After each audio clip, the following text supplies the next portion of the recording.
Hi, Hello. friends. Welcome back to Talking Tandemness with Jenna and Curtis, where we talk ourselves into circles for the internet's entertainment, Every now and then. aka just record our conversations between two very normal friends Every with the now and hopes of then. making one person feel less lonely. What are you saying? I said every now and then. Yeah. So I'm just gonna say it. Boy, oh boy, are we back. I explained it because my sister listens to our podcast and she called me and she was like, "When are you guys uploading?" I explained it that we just took a break and we're starting season 2. We got a lot going on. Yeah, it's been a I've really, really long 5 weeks. yeah, there's been a lot that's happened. I'm not talking about a decent amount of it because I don't want to talk about it. Fair. I was gonna say, do we want to discuss? No, I'm I'm gonna discuss because I'm I in feel like, I'm in a decent mental state right now. I don't want to go back. well, you don't have to go back. It's good to just talk about it. My past 5 weeks is I started a new job, so I would say I think it was like 1 week after we recorded that last so that last episode was recorded the last week of July, and it was just uploaded the first week of September. A week after that, I put in my 2 weeks at my job then, which, if you've never put your 2 weeks in, it is very, very hard and difficult and super duper stressful. And then in the 2 weeks after that, I started my new job. So I've been doing that for 3 weeks, which has taken up all of my mental space and mental capabilities. And I have until like the past week and a half really been looking for a new job. Until the past week and a half. Yeah, I kind of like fell off because there hasn't been anything new in the past week and a half to like look Fair. for. I've applied to Fair. a lot, and I have not heard anything back. I do have another interview on Wednesday though, and I'm really fingers crossed, hoping for this one. That's good. Yeah. What's the interview for? What kind of position? It's a sales account executive, Okay. covering Finger Lakes area down to Reading, Oh, and then my love the area, Finger Lakes. and then You would actually Elmira. love it up there. Yeah, but it's traveling like 4 or 5 days out of the week. Just Yeah, but you're young. yeah, no, I mean it's as I've been. What are you thinking selling? more, food, Food or like wine? food. Okay. It's with it's what is it? A buying group? That's not a buying group. It's food brokers. So they handle they handle transactions to the middleman between like Tyson, the big brand, and then distributors. Okay. So like they handle making those deals. That's Yeah. totally not how to explain it, but that's how I'm going to explain it because it's what it makes Hey, sense. that makes sense to me. Exactly why I stopped explaining it after that. But yeah, I'm really hoping I get that one. I have another interview. I have a full interview for it on Wednesday.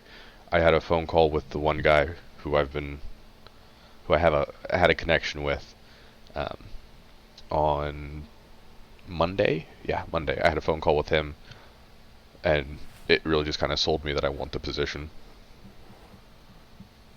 So that's where I'm at.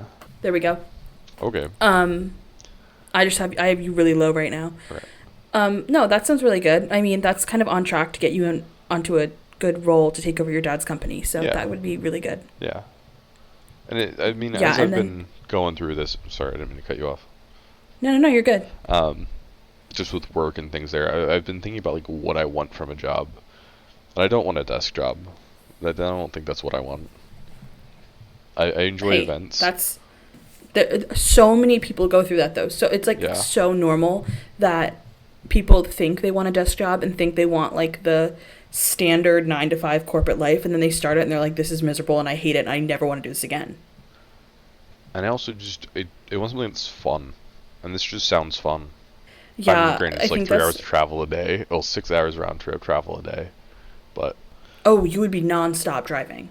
yeah, it would be like every day I'm like going somewhere pretty much. Not at Yeah, first, I but mean- eventually it would be I'm going up to New York every other day. Yeah, So I would get a new car in like a year. yeah.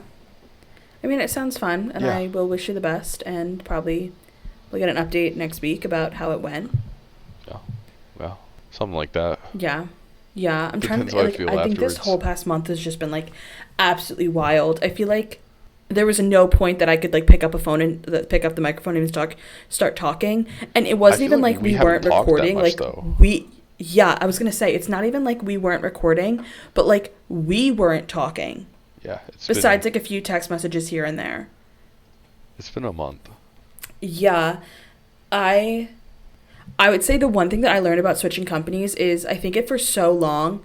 So I claim I will 100% say to this day that like I started at my last company and I loved the people I worked with, and no matter like what the workload was like, even when I was completely jam packed, like I enjoyed what I did because I loved the people I worked with.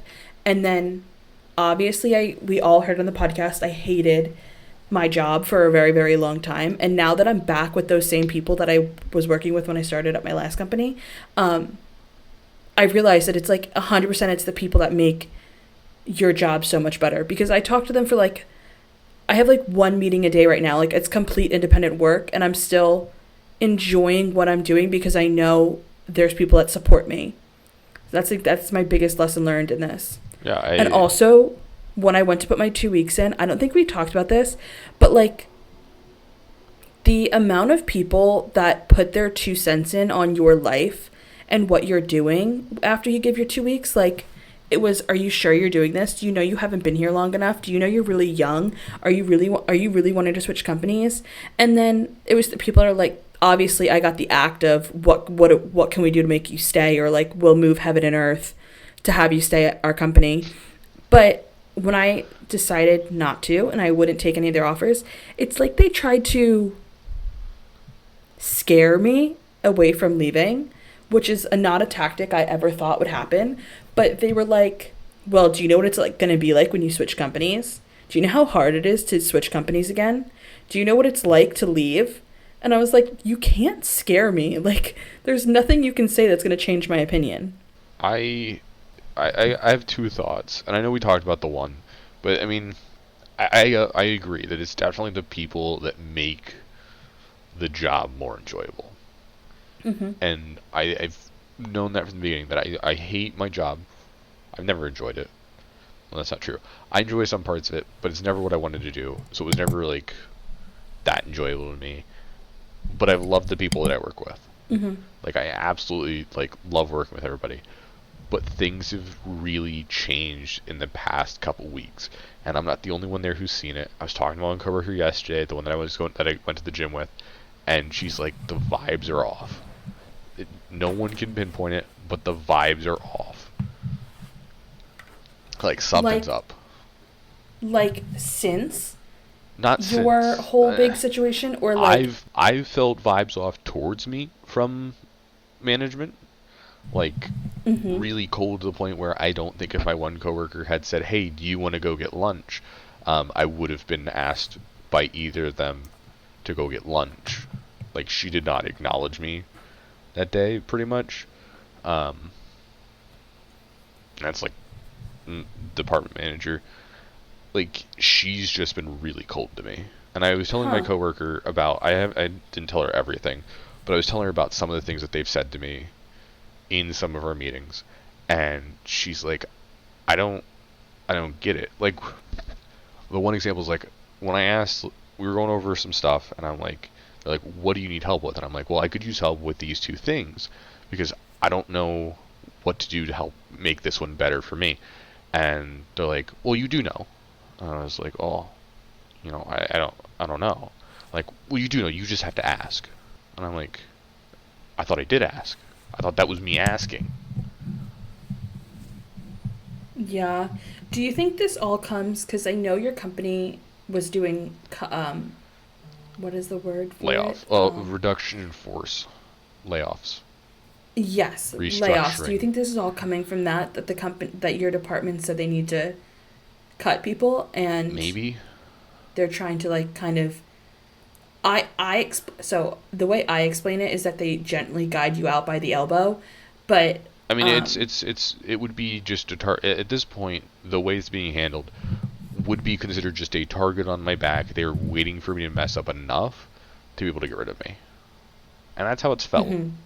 Like, that's how it's felt for the past 5 weeks. Like pretty much since Yeah. I told you about it for the past 5 weeks, that is how it's felt. Is that it has Yeah. been Hawkeye's waiting for a mess up to call me out on it, like, and then I get the line of you're gonna stay in the office until we see some more improvement and for your professional growth.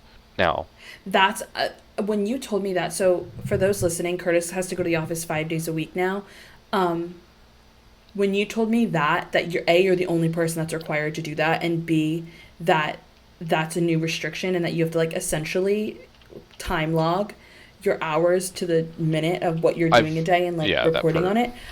I think I would quit on the spot, and I don't think, and I know not a lot of people even can consider that, and like I'm not spoiled in the sense that like my parents obviously wouldn't take care of me and stuff like that, but I don't think I would be able to handle that type of management, and I would quit, and I would be a waitress until I found another job. Like I can't handle that.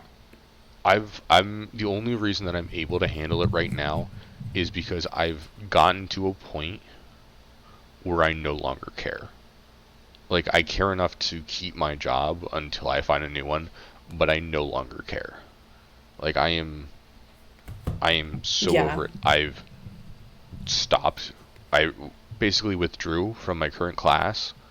Like I've stopped my master's program because I'm not going to deal with it. I am 100% trying to go somewhere else because I Yeah. just can't take it. Which is completely Yeah. understandable. Which goes into my other point, and I know I've told you this. I know I told you this one when you came to visit, um, which we didn't talk about. You did come to visit for the first time in Ever. like 3 years. Okay, wait. We we didn't talk about it because we were just catching up on what has been happening for the past 5 weeks. So Well, I yes, meant we didn't before talk about Curtis it starts because we his haven't point, recorded in 5 weeks. yeah. To But Curtis's point, I did drive out and we got lunch. It was a hike and a half, but I feel like I'm still at the point that like I'm close enough to everyone that I can still do that at least for the time being. mhm. So what did we talk about at lunch that you wanted to bring up? Oh, it was just kind of a comment when you were like they were willing to move heaven and earth to get me to stay. I can't imagine that right now. That's what I said. My whole thing was I was a base level employee. I'm not gonna lie, not getting paid a drastic amount. I'm not doing work that consultants can't do, and I'm a base level employee. Now I understand that like I'm not gonna undermine myself because I'm getting out of that habit. Like I'm not gonna be like I'm not a good employee. Like I bust my butt to get things done, and I make sure that I get everything done to the level of everyone like what SLT wants. But I'm not some superhero, and I am not a vice president that can't be replaced. I don't believe that if I walked in and offered them and said I wanted to make six figures and have a promotion, that they would be able to give it to me. But the quote that was given was we would move heaven and earth. I don't agree that they could because, again, I'm a base level employee. I mean, and like I told you, you should have called them on it. I mean, like, all I right, we'll couldn't. do X and this, do this and this, and then Because still if they left. offered it and then I felt guilty for not accepting it, like if they spent time trying to figure it out and then I like was like absolutely not. But it was just funny when they were doing it too because for the whole my whole career at my last company, I had a list of things that I kept asking for. Everyone knew that I have a salary goal for myself that I want to make. Everyone knew that my goal was to be CIO one day. And everyone knew that I loved to travel and that all I wanted was to go to the London office for a year. Put me in the London office for a year. I don't have to think twice about it. The minute I put my resignation in, they were like, we'll let you travel to London. We'll give you a raise. And it's like, okay, now you're going to give me it after I have found other. You know what I mean? Yeah, I mean, I was gonna jump in, but I don't want to cut you off. You Yeah. have told me multiple times that everyone says you were the best employee there.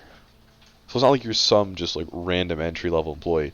They all think you're amazing. Yeah, but if you look at like, they might think I'm good, but on paper, I'm just a base level employee. Yeah. Like, if they tried to keep me for some drastic changes, the leadership higher than them would be like, why are we paying this much for her? Hire a consultant for half the amount. Yeah. And that's how IT is. Like, I'm not gonna deny it. Like, that's how IT's been for the past 2 years since I've been in it. I'm not gonna disagree. Like, if you it's gonna sound bad, but like until you get to like a manager level type role where you're a manager of people and handling teams and that type of work,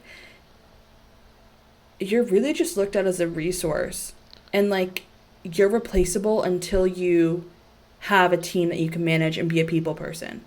Or until you make yourself irreplaceable. Like, by putting a kill switch I don't in. think anyone's ever irreplaceable. Which might be like a super duper hot take. But like, so in my house, my mom, I was raised on the quote of like, be so good that you, no, my mom says, be so good that it's not, you can't be replaced. I can't think of it right now. Oh my God, that's so bad. But it's essentially like, be so good that they'll have a hard time replacing you, because in the scheme of things, you're not the one and only. Like, anything you do could be done by another person that's working just as hard as you. But you want to be hard to be replaced. You want to have them question, is it worth letting them go? Yeah. I can imagine the day, and I dream of it when I get to put my 2 weeks in, and the conversation's gonna go, hey, I want to let you guys know that I did accept another position, so this is gonna be my 2 week notice. Oh, well, we're really sorry to hear that. Where's it at? Oh, it's at this company. Oh, we're happy for you. I'm gonna have to tell I'm talking about my managers. Yeah, I didn't tell my managers where I was going. I'm gonna be nice. I didn't tell anyone. Well, you couldn't. Okay, you have a fair. very different situation than what I'm doing. Fair, yeah. So I'm going to be like, oh, it's this place. They're going to be like, oh, we're happy for you that you found something that hopefully you'll like. We know you didn't want to do this forever. Here's the next steps. Yeah. Okay. That also pissed me off also, is like the steps of resigning were the worst thing in the world. Also, after this, we're going to get off this topic because it's been a very long time and I don't want like everyone to listen about resigning, but I mean, when you resign right now. Yeah, when you resign, so I put my 2 weeks in, and I could hear my parents moving around below me. I put my 2 weeks in, and everyone obviously was asking like why, what happened, and then everyone's like, you have to be brutally honest in your exit interview. I was brutally honest in my exit interview. Nothing happened out of it because I have little people that still are in the company. I was gonna say little minions, but like they're not my minions, they're my friends that are still in the company, and they talk about it and nothing happened. But they were like, be brutally honest in your exit interview. So I talked to them before I even I was supposed to resign Friday morning. I kept getting put off, so my manager kept going, oh, we'll push it back. It was like 4:30 on Friday before I got to meet with my manager. I was livid. So I put my 2 weeks in, and then everyone's like, she was like, are you going to let anyone know? And I was like, no, everyone's logged off now. I'll let them know Monday. Sunday morning, I get a text. No one has my phone number at my old company. I'm very sparse about where I gave my phone number out to. I get a text saying, is it true? From a number I didn't have. The only reason I knew who it was because it was like Apple autofills it. And I was like, okay, that's like, pisses me off because I didn't tell anyone. And then by Monday afternoon, I had 4 meetings about me leaving with people throughout the company. Again, I still hadn't told people because I wasn't telling people until I got to the office on Tuesday. I get to the office Tuesday and I walk in and see this guy, and he's in front of everyone that I was like, I wanted to make sure I tell them in person. He was like, is it true? And everyone was like, is what true? And I was like, I didn't tell anyone yet. So then that happens. And then from then on, the way HR handles terminations, it was like they would submit something in Workday. Oh my God, they just do a pic. I'm so sorry. Okay, gotta turn this what was I gonna say? Oh, they would submit stuff for termination in Workday, and then they would email me as they hit the submit button, so the notification wouldn't even come through on my computer, and they'd be like, you're behind in your paperwork, we're going to withhold your last paycheck. You have to give the person time to log onto their computer, and like, I was being nice. I worked up until the last hour on my last Friday. Oof. Nope. The last hour. Nope. Yeah.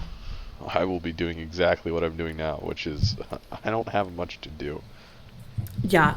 I was Not staying because I haven't late. asked for more to do. I need to make that one clear. I was pissed. Yeah. But yeah, the process of terminating, they really make it like miserable, so you never do it again. Yeah, that makes sense. Okay.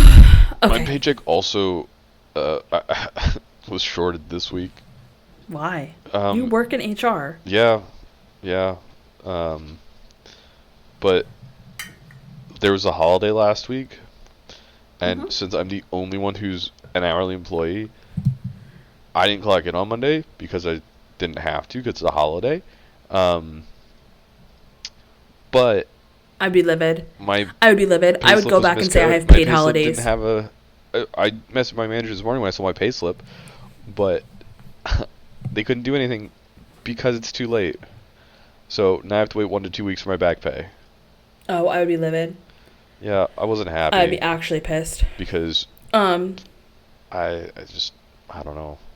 Yeah, I would be actually pissed. Okay, moving on to the topics outside of work. There's things outside of work?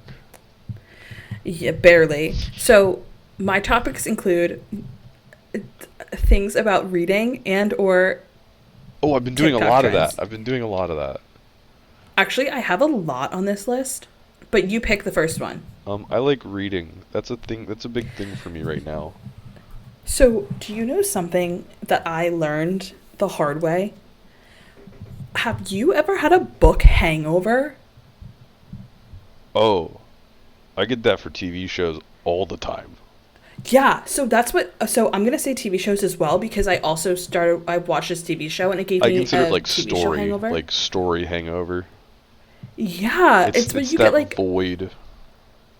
Yeah, and it's not, I wouldn't say it's a book slump because it's not in the sense of like I don't want to read, but it's like, so this ties to like another topic about how I have an addictive personality. We've talked about it in the past, and my addictive personality is starting to show with books and TV shows because it's not the sense that I'm like, I don't want to read, but it's the sense that like all I could think about is that past book, and I don't want to do anything but reread that past book. And like it's also like the idea of like when you finish the book and you just have to like leave the characters behind, or like the TV show, you have to leave the characters behind, even though you've become so grossly involved in these characters' lives that they're like essentially your friends in a sense, and then like you finish the book and it's done. Yep. This is my book hangover. I don't even know if that's what it's called, but that's what I'm calling it. It's something like that. I know I've heard it before. It happens to me a lot because I will finish shows in a day, and that hits me hard. And I'm like, oh, what do I do now? Yeah, have you heard of the TV show on Netflix called Discovery of Witches? No. So it's it came out, it was like a UK-based TV show that they just put on Netflix. It's actually really good, and it's because they use like real-life characters, and they put like demons, witches, and vampires in our history, so it's kind of interesting. But it's 3 seasons, and I finished it in a day and a half, 2 days, and I'm going back and rewatching it because I like cannot get it off my brain. Yeah, I haven't rewatched shows that quickly, but I rewatch shows rather frequently, and Yeah. they are just as good the second time. Yeah, are they though? Do you think about like the one book that you could go back and read for the first time all over again? Not even Yes. one book. There's so many things that I would Yes. redo for the first time all over again. Yes. There's a whole series I'd Yeah. love to read again. Yeah, I just read the Ravenhood series, and I think we talked about it. But I think me and you've talked about it like individually because you got my text messages about it. But the series, I don't cry at a lot of books. This book had me sobbing my eyes out the whole way through the series, and it's a 3-book series. And then once I finished the book, I couldn't stop thinking about it. Like all I wanted to do was read the book again, but like not know the ending. Like I just wanted to like erase the last like 45 pages of each of the books and just reread it again. Yeah, I wish that about a lot of TV shows too. Yeah. There's a lot I wish I could go back to for the first time. Yeah. I think. But that's I'm in a book hangover right now. I just read like a it's like it was like a sappy romance book, Mhm. but it was written like a diary. So it was like it's called A Letter to Whiskey, and it's in the girl sense where she, as the book goes on, she describes what it's like to drink whiskey, pick whiskey, like off the shelf, what like the senses of having whiskey, and she's describing it about a person, and then at the end of the book, and oh, spoiler alert, at the end of the book, she writes essentially like, whiskey, I know you're gonna come find this. Like, come find me once you read this book. And then it goes into part two where he wrote his view of what was going on Mhm. and like his side of it and like how their love story developed after. It was so good. And now I can't read. I'm like, I don't want to read another book. I'm stuck. I I have about 4 books left in the series that I'm reading before I hit that, Mm-hmm. and then the other 2 things that I'm reading right now. Actually, I'm reading 3 other things, but I've caught up on 3 of them, and I just started another one today. But I that's almost worse to me than the book Hangover because I have to wait a whole week for a single chapter, Mm-hmm. and the chapters just aren't long enough. Yeah, that's bad. Like I want so much more.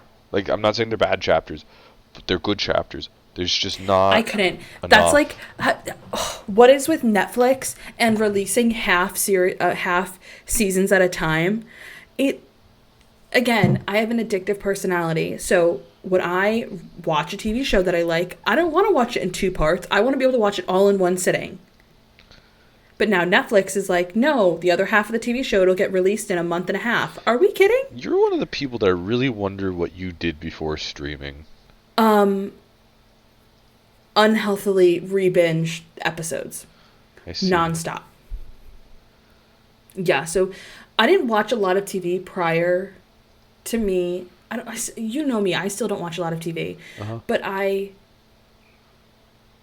The only thing that I used to watch like before streaming was Teen Wolf, and we would record it on like Thursday. It was like Thursday nights, and Mhm. me and my friend would like have sleepovers and stuff and watch it.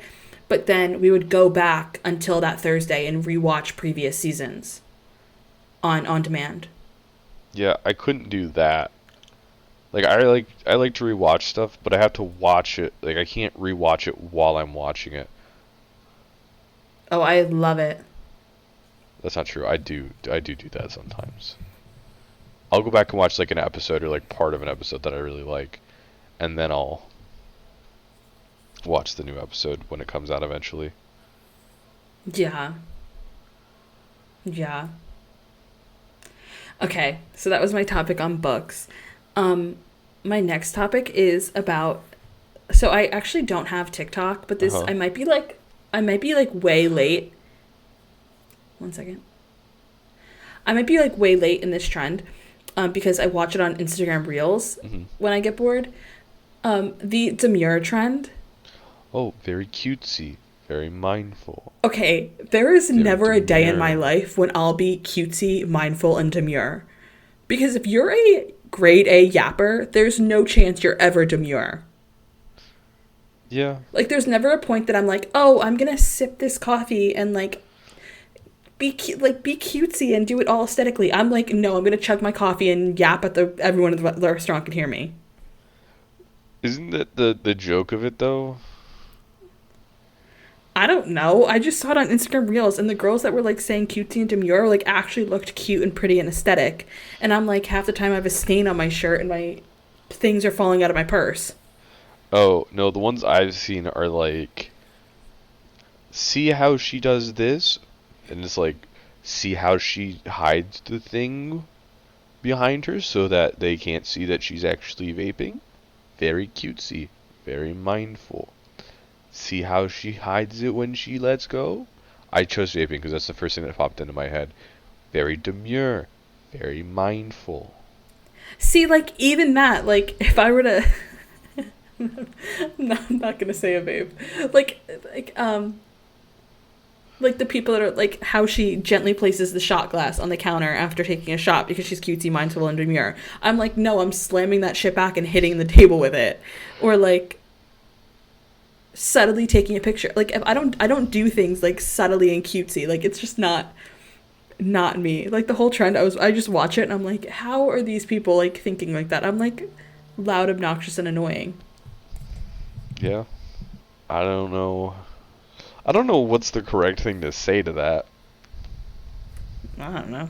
Hmm. I don't know. I don't think you're cutesy or demure either. No, I I never don't know said if I men was. can be cutesy or demure, but you're just not that group. Oh my gosh. What? Um, What did the football game do? Do you know the guy 2 years ago that got like died on the field in the Bills game and brought back to life? No. Oh, his name's Damar Hamlin. He's back playing again, and he just took a guy out, and the guy's unconscious in the field, and I just feel like we're full circle. For those that don't know, I am a very big sports person. We're recording this on Thursday night, which means Thursday Night Football is on. Because I don't think I said that on the podcast. I don't think so. So then another trend that I see is people talking about, like, people coming back into your life. Mm-hmm. And, like, I think the biggest one, I think that what triggered me to write this is I saw a video of a girl, and she's like, when you're on season 18, but season 3 tries to come back. And another thing about me is I am heavy on the block button. Like, there's no chance of anyone in my past life coming back to this life because... Yeah, I think once you hit it. But you gotta hit it. True. No, with, like, people I talk to and significant others and stuff, I'm heavy on the block button. With friends, it's a little different. But, like, if one of the guys that I previously talked to ever tried coming back, like, there's no chance of them ever getting in contact with me. They're blocked on everything, including, like, LinkedIn. I forgot, I didn't tell you this one. So, my coworker has this one guy who she blocked, and then she unblocked him, and... She doesn't want to block him, but she wants to block him because he's really kind of like weird. So he should be blocked. Oh, absolutely. I'll tell you afterwards. One of the things that he texted her just like out of nowhere while she was on like a trip, and we were talking about. I'm like, you should just set an auto response so that whenever he texts you, it's like this number is no longer in service. Oh my god, that just gave me the best piece of advice. I'm going to text my friend to do that. That makes that so good. You don't have to block him. And then he just thinks the number's no longer in service because she goes, I think if you block them, it doesn't tell you that they're blocked. I'm like, oh, you'll just set an auto response. And she's like, you can do that. And I showed her how. At that point, I just don't think it matters. Like, there's not one time, like, if we're not talking and you've done something that, like, just kidding. You don't even have to say done something for me to block you. Like, realistically, if we've talked, you're getting blocked. She blocked him, but he kept trying to like send her really weird memes on Instagram. It shouldn't matter if, it shouldn't matter if he can see that you're blocked or not. Do it. It's for your sanity, not his. Yeah, but she wants to send a hers. message. Like she wants him to know he's blocked, and not just ignoring him. Well, on Instagram it will show because you'll just disappear. Yeah, no, she didn't block him on Instagram. Just his text number, just his phone number. No, I firmly believe block on everything. They don't let them break your peace. Oh, like protect your peace at all cost. But speaking of that, I'm going to spill one of my friends' current situations because I want you to know if you think they're blocked. So he went on 2 dates with this girl. I don't even count them as dates. Well, the one was a date. The other, they like went to her house and she cooked dinner and they watched a movie. I don't think that's a date. But he said he like was not ready to date yet, so he called it off. It's been like a month and a couple days. They talked for a total of like 4 days. 2 dates, 4 days. She still texts him like, oh, you have told me this one. You have told me this one. Yeah. I miss you. What was the other one? Can you help me with something? Are you sure you don't want to try to date? I still think about you. Like, on the regular, she'll, like, message him. Or she'll message him, like, hi, smiley face. And he has not answered. Uh-huh. Now, my advice was, after 2 weeks of this, I don't care if you're a guy or a girl. That's harassment. Block them. He still has not blocked her. He's down bad. Yeah, I was like, I don't care. You don't care about other people's feelings. You just do it. Just hit the block. You'll never think of them again. Yeah. I also heavily block influencers now. Why? I don't know. If you just, like, give me bad vibes, or if you're, like, coming up in my feed and I'm like, I could care less about this person, I block them. Yeah, that's fair. Again, protecting your peace. It's, like, the best piece of advice I got. If it's not benefiting you and it's not helping your mental stability, peace out. Do you want me to go into another topic? We're at 37 minutes. Our new thing is trying to keep it under 40. How much do we have to cut out, do you think? Like a minute, 2 minutes. I mean, if we want to stay under 40, I don't think this is a bad time. I feel like we're at a solid point, unless you want to get into something We can else and talk take about over why we want to 40. stay under 40 for a minute. Yeah, So, you actually came up with this idea. I did. I went You- through a whole, like, self-improvement arc that lasted Yeah. about 2 weeks, and I haven't listened to any of them again. Something Nothing is came better of than it. nothing. Nothing came of it. That's not true. I had some thoughts about myself. Yeah. Add those to your notes. I don't have notes. I don't know what the thoughts were anymore. They're also not things I want to bring I will up. add them They're not back. things I want to bring up. Okay. But, so Curtis went through a phase where he was listening to self-improvement podcasts. And one of the things that Curtis brought up was the podcast should be the length of an average commute. Because most people would listen while they're driving, which is like between 30 and 40 minutes. So our new goal is trying to keep it under 40 minutes so that people could listen to it while they're driving and finish it in one drive instead of having an hour-long episode that you could tend to forget about. Yeah, I think is more of a I think the average quote-unquote commute's like 15, 20 minutes. Yeah. So it's, you can finish the Two- first half two in the commutes. morning on the way to work, and then the second half on the way home from work. Now, the only difference between that podcast and this one, he actually puts a break in the middle of the podcast. But I think you'd like it regardless of the name, for the pure reason of he reads like specific books, like not self-help, because I don't like the word self-help, because it's not self-help. It's like self-improvement, like those kinds of books. And then that's the author that he has on that week. So like every week he reads a book, and then that author comes on, and they talk about it, and like what led him to write it, like what the point of it is. I mean, it's not They something go that I over would some major dislike. topics. No, I don't think you dislike it. I think if once I tell you the name, I think. What's the name? I don't want to put it on here. Not that I Okay, don't want to shout it well- out, but I don't want to open up that can of worms on a recording. Oh, okay. That's Yeah. fair. So with that, we're going to end the episode right here. And keep them under 40 minutes from now on. Yeah. I was really thought you were going to say, all right, and I stopped recording. No. I'm no, not no, saying no. goodbye. Not yet. I'll say goodbye. Thank you guys for listening. Follow us on Instagram. Talking Tenderness. No spaces, no periods, no anything. We will just Talking eventually update Tenderness. the link on there. I don't know what's wrong with the link on there. What's wrong We with never the link? updated it to the new link. What new link? Remember when we wanted to make the whole page that was a link to our links? Oh, yeah. Yeah, we never updated We will do that. I'm gonna kick this podcast off, whether people believe it or not. And then this one's starting season 2. Oh, okay. I will make sure to label this as season 2. Yes. Okay. I can do that. Okay. Well, thank you guys for listening. Goodbye. Bye. Now I stopped recording.